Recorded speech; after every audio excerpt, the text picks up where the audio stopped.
Car good morning दोस्तों। हमारे परिवार नोबल नेचर आरएस में आपका एक बार फिर हार्दिक स्वागत और अभिनंदन अभिव्यक्त किया जाता है। दोस्तों, आज की मोटिवेशन लाइन है, जज्बात हो जिस दिल में इतिहास रचा करते हैं। जज्बात हो जिस दिल में इतिहास रचा करते हैं। पंखों से कुछ नहीं होता दोस्तों, हौसलों से उड़ान किया करते हैं। मंजिल उन्हीं को मिलती है जिनके सपनों में जान होती है दोस्तों। मंजिल उन्हीं को मिलती है जिनके सपनों में जान होती है दोस्तों। इसलिए मेरा कहना यह है कि अपने सपनों में जान लगाए रखो अपनी, और आपको मंजिल एक न एक रोज जरूर मिलेगी दोस्तों।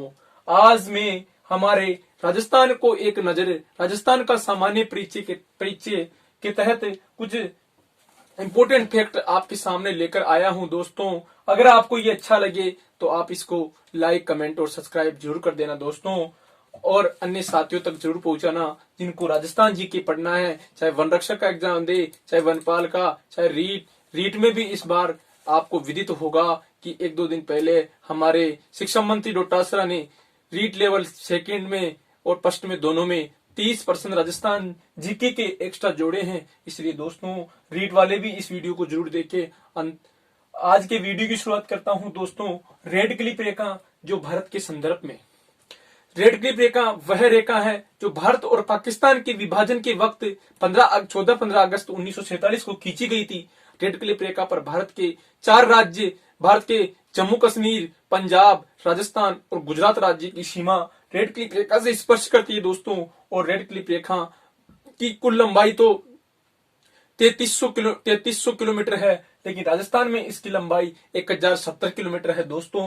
राजस्थान की कुल स्थलीय सीमा की लंबाई 5920 किलोमीटर है दोस्तों। उसमें से 1070 अगर अंतर्राष्ट्रीय सीमा को निकाल दे तो 4820 किलोमीटर राजस्थान की कुल अंतर्राज्यीय सीमा है दोस्तों। उसके बाद की बात करूं तो रेड क्लिप के संदर्भ में तो सर्वाधिक सीमा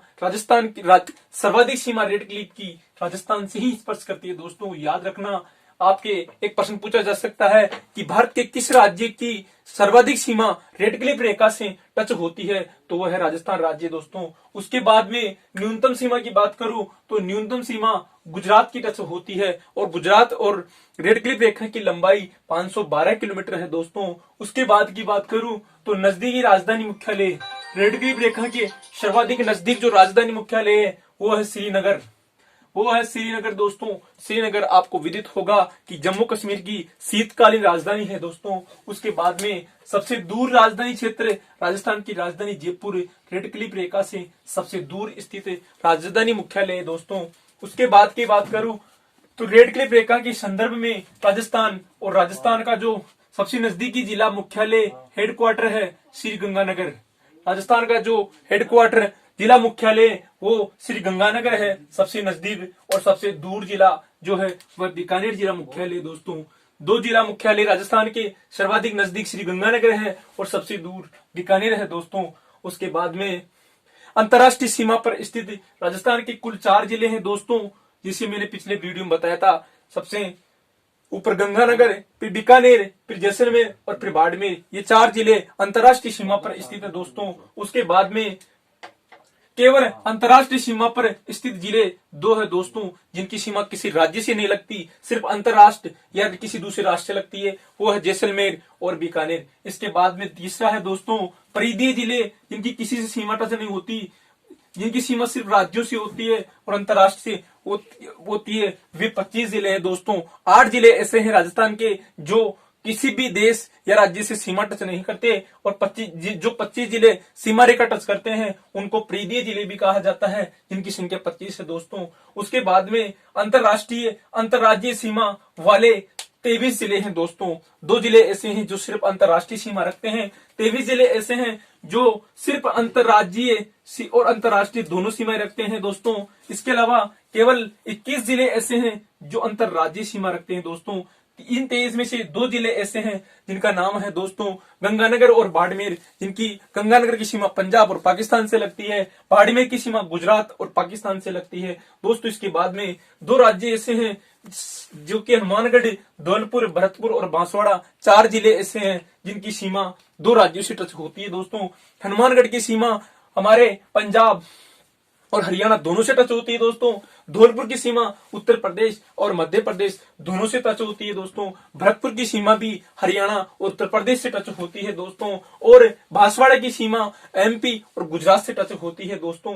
राजस्थान का सांस्कृतिक विभाजन दोस्तों, राजस्थान का भौतिक विभाजन आगे की वीडियो में पढ़ेंगे। अभी मैं आपको राजस्थान का सांस्कृतिक विभाजन बताता हूं, जिसमें सबसे बड़ा विभाजन, सबसे प्राचीन ऐतिहासिक स्थल है वो मेवाड़ है दोस्तों। मेवाड़ में आता है उदयपुर संभाग के अधिकांश जिले, जिसमें उदयपुर आ गया, राजसमंद आ गया, भीलवाड़ा आ गया, चित्तौड़गढ़ आ गया, प्रतापगढ़ आ गया। राजसमंद, उदयपुर, राजसमंद हो गया, सॉरी राजसमंद दोस्तों, राजसमंद है दोस्तों ये उदयपुर, राजसमंद, भीलवाड़ा, चित्तौड़गढ़ और प्रतापगढ़। इसके अलावा मारवाड़ सेकंड डिवाइडेशन है सांस्कृतिक स्थान के आधार पर, जिसमें जोधपुर जिला, उनागौड़ जिला, पाली जिला, बीकानेर जिला, जैसलमेर जिला और बाड़मेर जिला, ये जिले आते हैं मारवाड़ के अंतर्गत। और तीसरा है दोस्तों ढूंढाड़, और ढूंढाड़ के अंतर्गत आता है जयपुर, दौसा, टोंक और अजमेर जिले दोस्तों। इसके बाद की बात करूं, हाड़ौती जो कि भारत के दक्षिण पूर्वी भाग में स्थित है, उसमें आता है कोटा, बूंदी,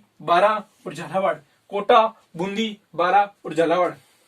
उसके बाद की बात करूं दोस्तों शेखावाटी क्षेत्र की, शेखावाटी क्षेत्र में सीकर है, चूरू और झुंझुनू आता है दोस्तों। सीकर है, चूरू और झुंझुनू आता है। उसके बाद मेवात क्षेत्र है दोस्तों, मेवात में अलवर और भरतपुर आता है दोस्तों। इसको ब्रज क्षेत्र भी कहा जाता है, और अगर ब्रज क्षेत्र को देखा जाए तो भरतपुर और धौलपुर का क्षेत्र आता है दोस्तों।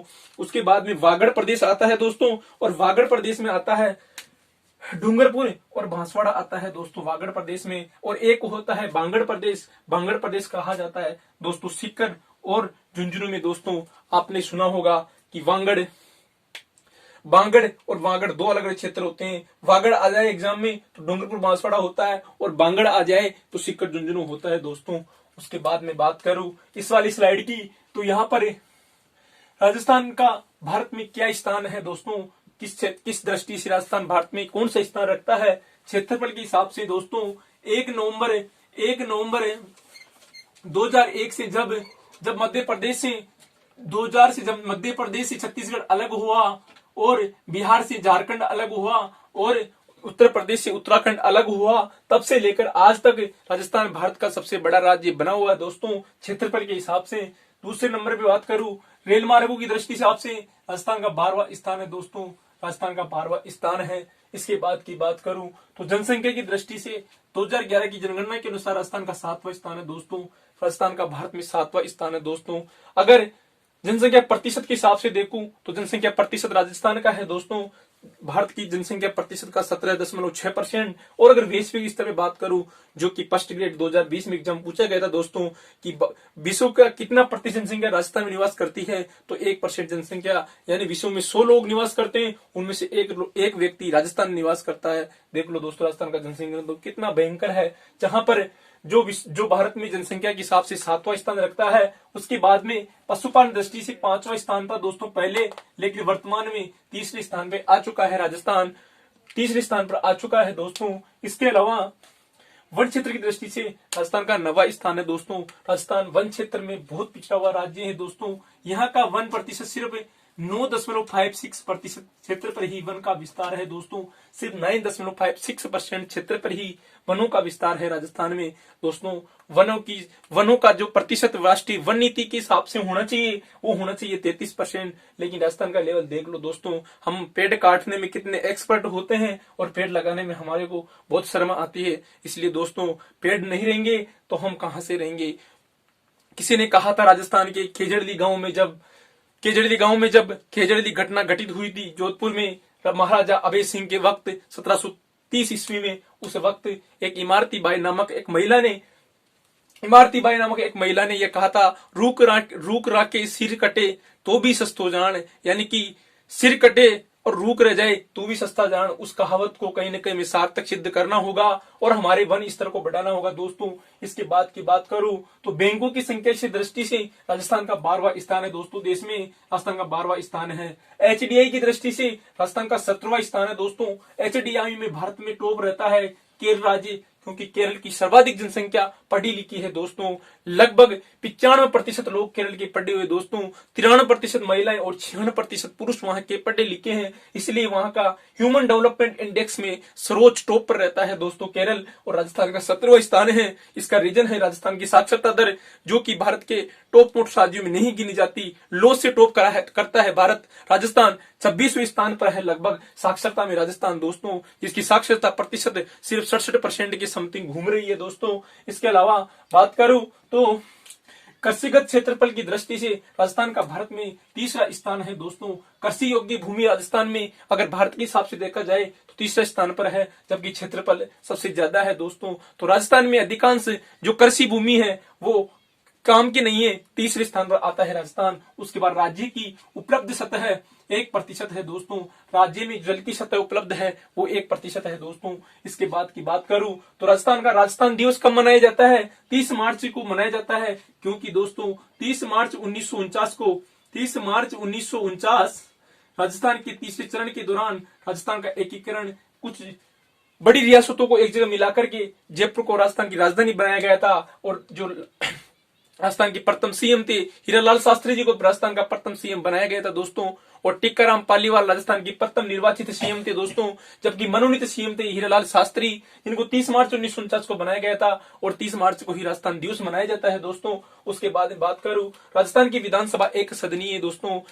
भारत के अधिकांश राज्यों की विधानसभा एक सदनीय है, सिर्फ 6 राज्यों में द्विसदनीय विधायिका है दोस्तों। उत्तर प्रदेश, बिहार, इसके अलावा महाराष्ट्र, इसके अलावा कर्नाटक, तेलंगाना और आंध्र प्रदेश, इन्हीं राज्यों में द्विसदनीय व्यवस्था है, बाकी एक सदनीय दोस्तों। राजस्थान में प्रस्ताव तो पारित है, लेकिन अभी तक विधान परिषद की स्थापना नहीं हुई दोस्तों। इसके बाद की बात करूं तो राजस्थान में लगभग 200 विधानसभा सीटें हैं दोस्तों। ये स्कूल के बच्चे से लेकर कॉलेज स्तर और कंपटीशन हर जगह इंपॉर्टेंट फैक्ट है दोस्तों, जो मैं आपको पढ़ाने जा रहा हूं, इसलिए इस वीडियो को ध्यान से देखें दोस्तों। इसके अलावा लोकसभा सदस्य राजस्थान में 25 है दोस्तों। लोकसभा सदस्यों की संख्या राजस्थान में 25 है दोस्तों। इसके अलावा राजस्थान में प्रथम आकाशवाणी केंद्र जयपुर बनाया गया था दोस्तों। जयपुर अजमेर का आमेर चैनल राजस्थान का आकाशवाणी चैनल है दोस्तों, जो कि 1955 से कार्यरत है दोस्तों, आज भी कार्यरत है। कभी भी आप आकाशवाणी सर्च करके देख सकते हो। इसके अलावा प्रथम दूरदर्शन प्रसारण केंद्र भी जयपुर में चला था दोस्तों, जो कि 30 मार्च 1977 को चला था। दूरदर्शन यानी जो आप टीवी देखते हो, जो आप DD1 नेशनल चैनल देखते हो, वो वाला दूरदर्शन फर्स्ट बार 5 मार्च 1977 को चला था दोस्तों, जयपुर में ही। राजस्थान का राज्य वृक्ष पुष्प दोस्तों रोहिड़ा है। राजस्थान का राज्य पुष्प यानी फूल रोहिड़ा है दोस्तों। और राजस्थान का राज्य वृक्ष खेजड़ी है दोस्तों। राजस्थान का राज्य वृक्ष खेजड़ी है दोस्तों, जिसे प्रोसोपेरा सिनेरेरिया कहा जाता है साइंस में। प्रोसोपिस नेरेरिया कहा जाता है साइंस में दोस्तों। हजारों बार राजस्थान पुलिस वन रक्षक जिसे पेपरों में आता है। राजस्थान का राज्य वृक्ष खेजड़ी है दोस्तों। और खेजड़ी की सांगरी प्रसिद्ध है, सांगरी से सब्जी बनाई जाती है दोस्तों मरुस्थलीय क्षेत्र में। इसके बाद की बात करूं, राजस्थान राज्य का पशु चिंकारा और ऊंट 2 है दोस्तों। पहले सिर्फ चिंकारा था और 2014 में ऊंट को भी राजस्थान का राज्य पशु घोषित कर दिया गया है दोस्तों। उसके बाद में राजस्थान का राज्य पक्षी गोडाउन है दोस्तों। ग्रेट इंडियन बस्टर्ड है राजस्थान का राज्य पक्षी, जो कि राजस्थान के मरु उद्यान जैसलमेर और बाड़मेर में मिलता है दोस्तों। उसके बाद राजस्थान का राज्य खेल बास्केटबॉल है दोस्तों। राजस्थान का राज्य खेल बास्केटबॉल है दोस्तों। इसके बाद की बात करूं, राजस्थान का राज्य खेल है बास्केटबॉल। राजस्थान का राज्य नृत्य है दोस्तों घूमर 6 नखराली, वो घूमर राजस्थान का राज्य नृत्य है दोस्तों। राज्य गीत, राजस्थान का राज्य गीत है केसरिया बालम आयोजी पधारो मारे देश। केसरिया बालम आयोजी पधारो मारे देश राजस्थान का राज्य गीत है दोस्तों। राजस्थान की थर्मापोली हल्दी घाटी का युद्ध को कहा जाता है दोस्तों। थर्मापोली यूनान में स्थित है और थर्मापोली में दोस्तों एक युद्ध हुआ था एथेंस और स्पार्टा के बीच, इसीलिए राजस्थान की थर्मा और हल्दी घाटी में भी महाराणा प्रताप और मुगलों के बीच में एक युद्ध हुआ था अकबर और महाराणा प्रताप के बीच 21 जून 1576 में। उस युद्ध के कारण हल्दी घाटी को राजस्थान की थर्मापोली कहा जाता है दोस्तों। राजस्थान की थर्मापोली कहा जाता है दोस्तों। राजस्थान का खजुराहो किराड़ू बाड़मेर को कहा जाता है दोस्तों। राजस्थान का खजुराहो के मंदिर MP में स्थित है और जिनका चंदेल जो डायनेस्टी थी, चंदेल जो राजवंश था, उसके द्वारा खजुराहो के मंदिरों का स्थापना की गई थी दोस्तों। उन खजुराहो के नाम पर ही राजस्थान का खजुराहो किराड़ू बाड़मेर को कहा जाता है दोस्तों। पुरू का पेरिस जयपुर को कहा जाता है दोस्तों। पुरू का पेरिस जयपुर को कहा जाता है। सुंदरियां अधिक होने के कारण जयपुर को पूर्व का पेश कहते हैं दोस्तों। इसके अलावा राजस्थान का गौरव चित्तौड़गढ़ को कहा जाता है दोस्तों। राजस्थान का गौरव चित्तौड़गढ़ को कहा जाता है दोस्तों। चित्तौड़गढ़ को प्राचीन समय में नगरी के नाम से जाना जाता था दोस्तों। चित्तौड़ को माध्यमिका भी कहा जाता था दोस्तों। कनिष्क के टाइम में कनिष्क की राजधानी माध्यमिका को बनाया था, ऐसा हमारे इतिहास में उल्लेख मिलता है दोस्तों। पहाड़ों की नगरी डूंगरपुर को कहा जाता है दोस्तों। पहाड़ों की नगरी डूंगरपुर को कहा जाता है दोस्तों, जो भारत के साउथ पार्ट में स्थित है। इसके अलावा सूर्य नगरी जोधपुर को कहा जाता है दोस्तों। सन सिटी जोधपुर को कहा जाता है दोस्तों। इसके अलावा वस्त्र नगरी भीलवाड़ा को कहा जाता है दोस्तों। वस्त्र नगरी या कॉटन सिटी भीलवाड़ा को कहा जाता है दोस्तों। राजस्थान का मैनचेस्टर भी भीलवाड़ा को कहा जाता है दोस्तों। भारत का मैनचेस्टर अहमदाबाद को कहा जाता है दोस्तों। उत्तर भारत का मैनचेस्टर कानपुर को कहा जाता है दोस्तों। और जो मैनचेस्टर है वो पर्टिकुलर ग्रेट ब्रिटेन में स्थित है दोस्तों। उस मैनचेस्टर में कभी भारत से अंग्रेज जब भारत का शोषण कर रहे थे उस वक्त यहाँ से कॉटन ले जाते थे और कॉटन के वस्त्र बनाकर भारत में ही बेचते थे। इसलिए जहां जहां पर कॉटन मिल स्थापित हुई अधिकांश उनको भारत का मैनचेस्टर कहा जाता है दोस्तों। इस प्रकार के प्रश्न आपको इंटरव्यू पूछे जा सकते हैं कि भीलवाड़ा को राजस्थान का मैनचेस्टर क्यों कहा जाता है। इसके बाद की बात करूं दोस्तों, राजस्थान एक नजर में कुछ और चीजें रह गई जो इस प्रकार है दोस्तों। राजस्थान एक नजर में वो है आज का नालंदा दोस्तों। आज के दौर का नालंदा विश्वविद्यालय राजस्थान के कोटा को कहा जाता है दोस्तों। नालंदा विश्वविद्यालय और तक्षशिला विश्वविद्यालय किसी वक्त भारत में नाम किया करते थे दोस्तों। वैदिक टाइम के बड़े विश्वविद्यालय थे ये। उत्तर वैदिक टाइम, मौर्य डायनेस्टी, उसके बाद में गुप्त डायनेस्टी के तहत नालंदा विश्वविद्यालय की स्थापना हुई थी दोस्तों। कुमार गुप्त ने, ऐसा माना जाता है कि नालंदा विश्वविद्यालय की स्थापना कुमार गुप्त ने की थी। और जो तक्षशिला विश्वविद्यालय थी वो लगभग महाजनपद टाइम से चल रही थी, जिस मगध साम्राज्य के अंदर हुआ करती थी। तक्षशिला विश्वविद्यालय, तक्षशिला और गांधार दो शैलियां विकसित हुई थी दोस्तों प्राचीन भारत के इतिहास में।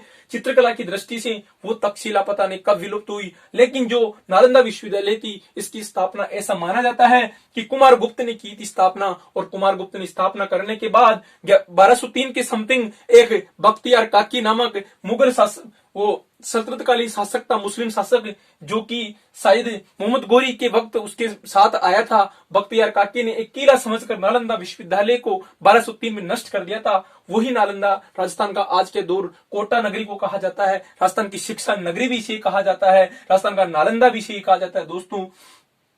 जल महलों की नगरी डीग भरतपुर को कहा जाता है दोस्तों। जल महलों की नगरी डीग भरतपुर को कहा जाता है दोस्तों। झीलों की नगरी उदयपुर को कहा जाता है। उदयपुर में पिचोला, फतेह सागर, जयसमंद आदि झीलें स्थित है दोस्तों। राजस्थान की सबसे बड़े मीठे पानी की झील जयसमंद है, जो दोस्तों उदयपुर में ही है। इसके अलावा राजस्थान का हृदय अजमेर को कहा जाता है दोस्तों। राजस्थान का हृदय अजमेर को कहा जाता है दोस्तों, जहां पर ख्वाजा निजामुद्दीन औलिया की दरगाह बनी हुई है दोस्तों। इसके अलावा राजस्थान का प्रवेश द्वार भरतपुर को कहा जाता है दोस्तों। राजस्थान का प्रवेश द्वार भरतपुर को कहा जाता है दोस्तों। राजस्थान का सिंह द्वार अलवर को कहा जाता है दोस्तों। राजस्थान का सिंह द्वार अलवर को कहा जाता है दोस्तों। राजस्थान का प्रथम शिल्प ग्राम हवाला गांव उदयपुर को कहा जाता है दोस्तों। राजस्थान का प्रथम शिल्प ग्राम हवाला गांव उदयपुर को कहा जाता है दोस्तों। राजस्थान का प्रथम स्टॉक एक्सचेंज जयपुर में खोला गया दोस्तों। और भारत का प्रथम स्टॉक एक्सचेंज मुंबई में खोला गया दोस्तों। 1853 के आसपास भारत का प्रथम स्टॉक एक्सचेंज मुंबई में और राजस्थान का प्रथम स्टॉक एक्सचेंज जयपुर में खोला गया दोस्तों। राजस्थान का सबसे गर्म स्थान चूरू जिले में है दोस्तों। राजस्थान का सबसे गर्म स्थान चूरू जिले में होता है दोस्तों। चूरू राजस्थान सबसे गर्म स्थान है। और राजस्थान का सबसे ठंडा स्थान फलोदी जोधपुर है दोस्तों। राजस्थान का फलोदी जोधपुर सबसे ठंडा स्थान रहा है दोस्तों। सर्वाधिक आर्द्र जिला राजस्थान का झालावाड़ है दोस्तों। झालावाड़ को राजस्थान का नागपुर भी कहा जाता है, क्योंकि झालावाड़ में सर्वाधिक संतरों का उत्पादन होता है। सर्वाधिक लू और आंधी वाला जिला गंगानगर है दोस्तों। सर्वाधिक लू और आंधी वाला जिला गंगानगर है दोस्तों। गंगानगर है। राज्य की सर्वाधिक प्रतिभूमि जोधपुर जिले में दोस्तों। राज्य की सर्वाधिक प्रतिभूमि जिसमें फसल पैदा नहीं होती वह जोधपुर में है दोस्तों। और राज्य की सर्वाधिक व्यर्थ भूमि जैसलमेर में है दोस्तों। प्रतिभूमि जोधपुर में और व्यर्थ भूमि जैसलमेर में दोस्तों। बहुत कंफ्यूजन करेगा। वन रक्षक, वनपाल और पटवार और रीट चारों एग्जाम में आने की संभावना है दोस्तों। व्यर्थ भूमि आपको जैसलमेर मिलेगी, जबकि प्रतिभूमि का मतलब होता है ऐसी भूमि जो कि पड़ी हुई है, जो खेती के काम नहीं आती। और व्यर्थ भूमि यानी किसी के काम नहीं आती। जोधपुर की भूमि कहीं ना कहीं काम तो आती होगी, केवल खेती में काम नहीं आती उसको प्रति कहा जाता है, और जो कहीं काम नहीं आती उसको व्यर्थ कहा जाता है। प्रति भूमि सर्वाधिक जोधपुर में और व्यर्थ भूमि जैसलमेर में है दोस्तों। उसके बाद की बात करूं तो भारत का प्रथम सर्प उत्तर भारत का प्रथम सर्प उद्यान कोटा में बनाया गया दोस्तों। कोटा का दर्रा राष्ट्रीय उद्यान के समीप ही एक सर्प उद्यान भी है, जो कि उत्तर भारत का पहला सर्प उद्यान है दोस्तों। सबसे बड़ी मीठे पानी की झील जयसमंद झील है राजस्थान की, जो कि उदयपुर में है दोस्तों। और सबसे बड़ी खारे पानी की झील सांबर है दोस्तों, जो राजस्थान की एक रामसर साइट भी है दोस्तों। राजस्थान में 2 रामसर साइट है, आर्द्रभूमि क्षेत्र है, एक सांबर और एक भरतपुर दोस्तों। आरएस प्री एग्जाम 2018 का प्रश्न था दोस्तों, राजस्थान का निम्न में से कौन सा आर्द्रभूमि क्षेत्र था? वहां पर गना पक्षी विहार भरतपुर नहीं था, सांबर झील थी ओनली। और राजस्थान का सर्वाधिक नमक उत्पादन सांबर झील में होता है दोस्तों। राजस्थान का एकमात्र वृक्ष मेला राजस्थान का नहीं दोस्तों, विश्व का एकमात्र वृक्ष मेला जोधपुर के खेजड़ी गांव में मनाया जाता है दोस्तों। तेजा दशमी के दिन, भाद्रपद शुक्ला दशमी के दिन यहाँ पर खेजड़ी ग्राम जोधपुर जिले के अंतर्गत खेजड़ी मेले का आयोजन, वृक्ष मेले का आयोजन होता है, जो आपको विदित होगा। महाराजा अभय सिंह के वक्त इमारती बाई के साथ लगभग 363 व्यक्तियों ने सिर साटे रुक रहे तो भी सस्तो जान कहावत को कहते हुए अपने प्राणों को न्यौछावर किया था। उनकी याद में वृक्ष मेले का आयोजन भाद्रपद शुक्ला दशमी को किया जाता है दोस्तों। इस प्रकार मैंने इसे एक छोटे सी वीडियो में आपको राजस्थान के एक नजर रखते हुए राजस्थान के परिचय से रूबरू करवाया दोस्तों। आपको इस प्रकार का एक वीडियो और मिलेगा, फिर राजस्थान के भौतिक प्रदेशों पर हम ट्रिक वाइज बात करेंगे दोस्तों। अगर ये चीज अच्छी लगे तो आप इस पर लाइक कमेंट शेयर करना दोस्तों। अंत में 2 प्रश्न आपको मैं करंट के बता के जा रहा हूं दोस्तों। अगर ये करंट के प्रश्नों पर आपको अच्छा लगे तो आगे मुझे कमेंट करके बताना। कल से 5% डेली के करंट डाल देंगे दोस्तों। हाल ही में एक लिथियम प्रयोगशाला बनाई गई है, भारत की पहली लिथियम रिफाइनरी बनाई गई है दोस्तों। गुजरात में बनाने की घोषणा की है हमारी सरकार ने। और जो लिथियम के भंडारों की खोज हुई है दोस्तों, हाल ही में मांडा जिला कर्नाटक में हुई है दोस्तों। लिथियम सबसे हल्की धातु होती है दोस्तों, जबकि ऑक्सोमियम सबसे भारी धातु होती है दोस्तों। लिथियम सबसे हल्की धातु होती है और कर्नाटक के मांडा में इसकी खोज हुई है दोस्तों। और लिथियम की जो प्रयोगशाला पहली रिफाइनरी बनाई जाएगी वो गुजरात में बनाई जाएगी दोस्तों। ये करंट का शो आपको कैसा लगा? 2 प्रश्नों का अगर आप लोग चाहेंगे और कमेंट करेंगे तो 5% डेली के करंट के डालने लग जाएंगे दोस्तों। अंत में यही कहना चाहूंगा, अधिक से अधिक तक लोगों तक पहुंचाना दोस्तों। जय हिंद, जय भारत।